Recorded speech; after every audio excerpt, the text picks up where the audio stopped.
உங்கள் coffee maker ஏன் மைக்ரோவேவாக இருக்கிறதுக்கு ஆசைப்படுறதில்ல? என்னைக்காவது யோசிச்சிருக்கீங்களா? ஏன்னா அதுக்கு அதோட கெப்பாசிட்டி தெரியும். உங்கள் மிச்சத்தை ரீஹீட் பண்ணி சாப்பிட்றதுக்காக போகிறதில்லன்னு அதுக்கு தெரியும். ஆனால் நீங்கள் உங்கள் திறமை என்னன்னு உங்களுக்கு தெரியுமா? இப்போது ஒரு பேக்கெட் ஆஃப் சீட்ஸாக உங்களை இமேஜின் பண்ணிக்கோங்க. நான் சொல்கிறது கிரவுண்டில் விளையாடுறப்ப சாப்பிட்ற மாதிரியான சன்ஃப்ளவர் சீட்ஸ் இல்லை. விதை போட்டால் மரமாக வளர்கிற மாதிரியான விதையாக உங்களை நினச்சிக்கோங்க. இப்போ இந்த விதைகளுக்கு உலகத்தில் உள்ள அத்தனை கெப்பாசிட்டியும் இருக்கும். அதெல்லாம் உயரமான மரமாகவும் வளரும், அழகான பூவாகவும் பூக்கும். ஆர் நீங்கள் சாலடில் சேர்க்குற டேஸ்டியான வெஜிடபிள்ஸாகவும் வரும். ஆனால் இது எதுவும் ஒரே நைட்டில் முளைச்சிடுறதில்ல இல்லையா? அந்த அத்தனை விதைகளுக்கும் சரியான சூழ்நிலைகள் தேவை. சரியான தண்ணி, சூரிய ஒளி, ஊட்டச்சத்து, இது எல்லாத்துக்கும் மேலே கரெக்டான டைம். நம்ம விதையை விதைச்சோடனே அடுத்த நிமிஷமே அந்த விதை வெளியில் வந்து ஹலோ நான் ஒரு பெரிய பம்கினாக முளைச்சி வந்துட்டேன் அப்படின்னு சொல்லுமா? கண்டிப்பாக கிடையாது. ஒவ்வொரு விதையும் அதுக்கு தேவையான நேரத்தை எடுத்துக்குது. ஒவ்வொன்றும் அது வளர்கிறதுக்கு என்ன தேவையோ அந்த ப்ராசஸை பண்ணுது. அதுவாகவே லாஸ்ட்டில் வளர்ந்து நிற்குது. இங்கே தான் நீங்கள் ஒரு விஷயத்தை கவனிக்கணும். சப்போஸ் அந்த விதைக்கு அது விதைன்னே தெரியலனா என்ன ஆகும்?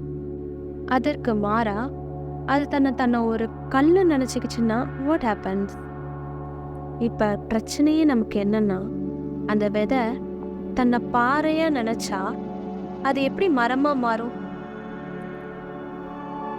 மரமாக மாறுறதுக்கு முயற்சி கூட பண்ணாது. அண்ட் நவ் அந்த சீடை நீங்கள் நினச்சிக்கோங்க. உங்ககிட்ட அந்த அத்தனை பொட்டென்ஷியலும் இருக்குது. நீங்கள் மரமாகவும் இல்லை அழகான பூவாகவும் காயாகவும் எப்படி வேணால் இருக்கலாம். ஆனால் நீங்கள் ஒரு விதைங்கிறத முதல்ல தெரிஞ்சுக்கணும். முதல்ல உங்களை நீங்கள் வேல்யூ பண்ணணும். அதுக்கப்புறம் நீங்கள் அதுக்கு தண்ணி ஊற்றணும், வளர்க்கணும், அதுக்கு தேவையான சூரிய ஒளி கொடுக்கணும், அதை வளர விடணும். இதெல்லாம் ஓகே, பட் அதை எப்படி நான் வெளில கொண்டு வரது? இது ஒன்றும் அவ்வளோ பெரிய விஷயம் இல்லை. நான் சொல்கிற டிப்ஸை ஃபாலோ பண்ணிங்கன்னா இது எல்லாமே சாத்தியம்தான். இதை 3 ஸ்டெப்ஸாக நம்ம பிரிச்சுக்கலாம். Self reflection, goal setting, overcoming limiting பிலீஃப்ஸ்னு 3 பகுதியாக பிரிச்சுக்கலாம்.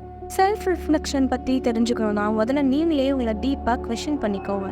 ஃபார் எக்ஸாம்பிள், உங்கள் ஸ்ட்ரென்த் அண்ட் வீக்னஸ் என்ன, உங்கள் பேஷன் என்ன, உங்கள் long term short term goal என்ன, சேலஞ்சஸை எப்படி ஹேண்டில் பண்ணுறீங்க, அதுக்கு எப்படி நீங்கள் ரியாக்ட் பண்ணுறீங்க, உங்கள் லைஃப்பில் உங்களுக்கு எது இம்பார்ட்டன்ட், எந்தெந்த ஸ்கில்ஸ் நீங்கள் இம்ப்ரூவ் பண்ணணும், நீங்கள் எப்படி க்ரோ ஆகணும், இந்த மாதிரி விஷயங்கள்லாம் நீங்களே உங்களை கேட்டுக்கோங்க.